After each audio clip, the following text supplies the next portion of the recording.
হিমশীতল হাওয়া আর ঘন কুয়াশা দেখে বলাই যায় সাতক্ষীরায় জেঁকে বসেছে শীত।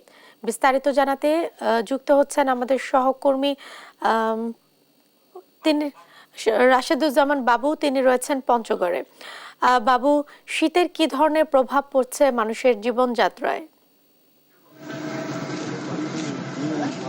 ধন্যবাদ জেসিকা। আপনি যেমনটি বলছিলেন, হিমালয় কন্যা হিসাবে খ্যাত কিন্তু পঞ্চগড়ে এই জেলা, কারণ হিমালয় খুব কাছাকাছি থাকার কারণেই কিন্তু হিমালয়ের যে হিম বাতাস সেটি কিন্তু পঞ্চগড় জেলার উপর দিয়ে প্রবাহিত হয়, যেই কারণে কিন্তু জনজীবনের দুর্ভোগ কিন্তু আমরা যদি বলি সেটি বরাবরই কিন্তু বেশি থাকে। অর্থাৎ গত 8 দিন ধরে আসলে দেশের সর্বনিম্ন তাপমাত্রা কিন্তু পঞ্চগড়ের উপর দিয়ে বিরাজ করছে, যেই কারণে বলাই চলে যে আসলে এখানকার পঞ্চগড়ের শীত কেমন সেটি বলা বাহুল্য, কারণ এখানকার শীত বরাবরই তীব্রতা থাকে।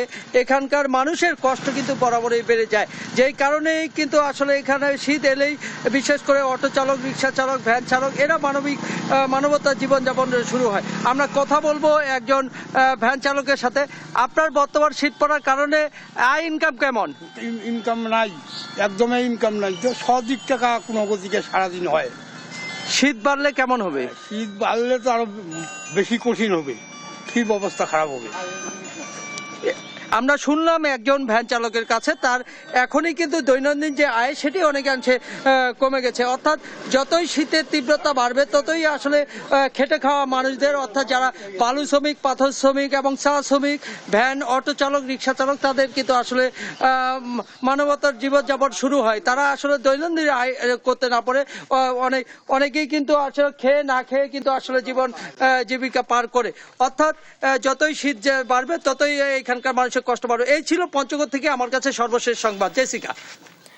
বাবু, আপনাকে ধন্যবাদ। একই বিষয়ে জানতে এবারে আমরা চলে যাচ্ছি সাতক্ষীরায়। সেখানে রয়েছেন আমাদের সহকর্মী শরীফুল্লাহ কায়সার সুমন। সুমন, শীতের কি ধরনের প্রভাব পড়েছে মানুষের জীবনযাত্রায়? জেসিকা, সাতক্ষীরা দক্ষিণ পশ্চিম উপকূলের এই জেলায় বিশেষ করে যে সব অঞ্চলগুলো উপকূলীয় অঞ্চল, নদী উপকূলীয় অঞ্চল এবং জলবদ্ধতায় যেসব অঞ্চলগুলো পতিত রয়েছে, এখনো সেসব অঞ্চলের মানুষের মধ্যে কিন্তু শীতের প্রভাব সাংঘাতিকভাবে পড়েছে। তাদের মধ্যে কিন্তু অস্থিরতা এবং কষ্টের তীব্রতা বেড়েছে। আপনাকে বলে রাখা দরকার, এবার শীতে কিন্তু আবহাওয়ার অধিদপ্তরের যে তথ্য, সে তথ্য অনুযায়ী সেটি কিন্তু নেমে আসছে 15-14 নিচেও কিন্তু চলে আসছে, যার ফলে আর রাতে এর তীব্রতা অনুভূত হচ্ছে আরো অনেক বেশি। যারা ছিন্নমূল মানুষ, যারা সাধারণ মানুষ, যারা খেটে পরিশ্রম করে জীবিকা নির্বাহ করে, তাদের মধ্যে এই কষ্টের তীব্রতা আরো বাড়ছে। এবং একই সাথে যেটি বলছি সেটি হচ্ছে যে জলাবদ্ধতায় এখনো পর্যন্ত অর্ধলক্ষাধিক মানুষ কষ্টে নিমজ্জিত, তাদের অবস্থা আরো বিপন্ন। বেশি খারাপ অবস্থা রয়েছে শিশু এবং বয়োবৃদ্ধদের মধ্যে। এই চিত্র একেবারে পুরো উপকূল এবং জলাবদ্ধ অঞ্চল জুড়ে সাধারণ মানুষের মধ্যে বিরাজ করছে।